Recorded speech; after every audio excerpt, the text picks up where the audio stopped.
Assalamualaikum warahmatullahi wabarakatuh.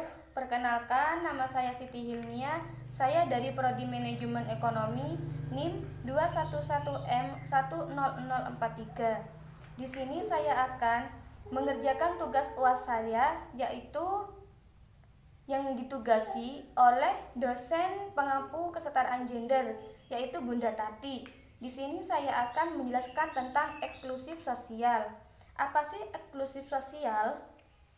Eksklusi adalah proses yang menghalangi atau menghambat individu dan komunitas untuk memiliki akses dan kontrol terhadap sumber daya yang dibutuhkan dan berpartisipasi dalam kegiatan sosial, ekonomi, politik, dan budaya dalam rangka menikmati standar kesejahteraan yang layak dalam masyarakat.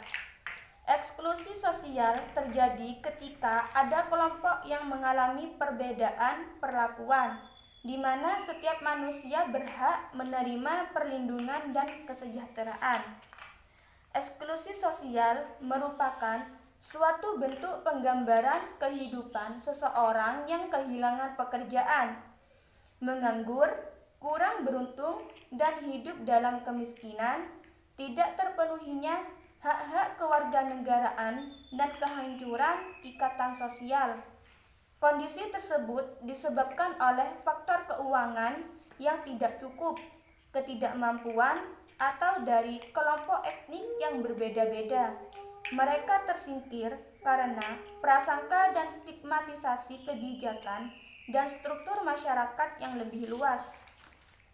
Menurut beberapa ahli, yaitu menurut Bell dan Piron, menjelaskan bahwa eksklusi sosial merupakan suatu proses peminggiran sosial terhadap beberapa kelompok yang didiskriminasikan atas dasar etnis, ras, agama, orientasi seksual, kasta, keturunan, gender, usia, kecacatan, HIV, migran, atau berdasarkan lokasi di ranah mereka tertinggal.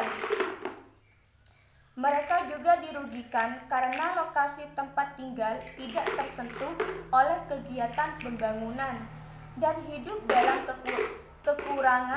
kekurang beruntungan, tidak terpenuhinya hak-hak kewarganegaraan, dan kehancuran ikatan sosial. Kumpulan ini menjadi sasaran program dan aktivitas pemerintah atau masyarakat lokal.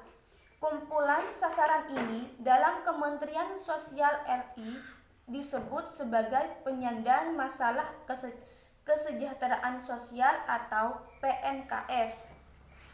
Beberapa faktor yang mendorong terjadinya proses eksklusi sosial, yaitu kemiskinan dan penghasilan yang rendah, tidak ada akses ke pasar kerja.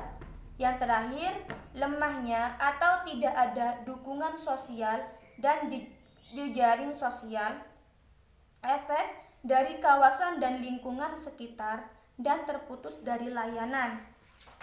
Adapun jenis eksklusi sosial adalah kumpulan yang tersingkir, yaitu ada 16.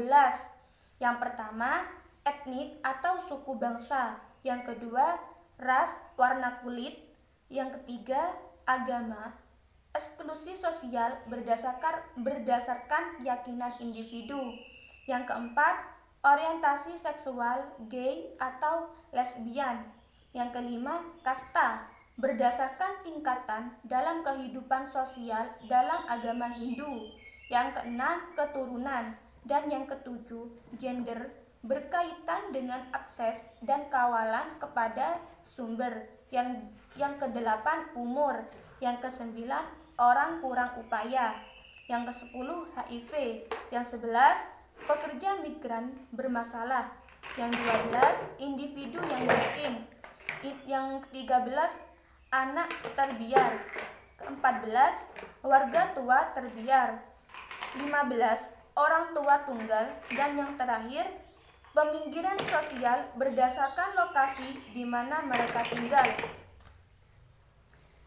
Selanjutnya, eksklusi sosial muncul sebagai isu sosial dan politik yang penting karena 1. mencangkup banyak kelompok dan mempengaruhi keberagaman di dalam masyarakat. Dan yang kedua, memiliki dampak yang luas terhadap kebijakan serta program dan berbagai praktek sosial yang mempengaruhi tingkat kesejahteraan sosial. Dan kesimpulannya yaitu inklusi sosial harus diberangus dengan cara setiap individu memiliki kesadaran dan semangat untuk keluar dari jerat kemiskinan, karena kemiskinan merupakan faktor utama manusia menjadi bukan siapa-siapa, dan dengan cara meningkatkan sumber daya manusia melalui pendidikan. Pendidikan yang baik akan menghasilkan satu, terbukanya lapangan kerja dan akses pasar bagi semua kalangan termasuk penyandang disabilitas. Yang kedua, akan tercipta dukungan sosial dan jejaring sosial serta meningkatnya layanan di berbagai sektor kehidupan. Itu saja yang bisa saya sampaikan tentang inklusi sosial. Mungkin kurang jelas, saya mohon maaf. Saya akhiri. Wassalamualaikum warahmatullahi wabarakatuh.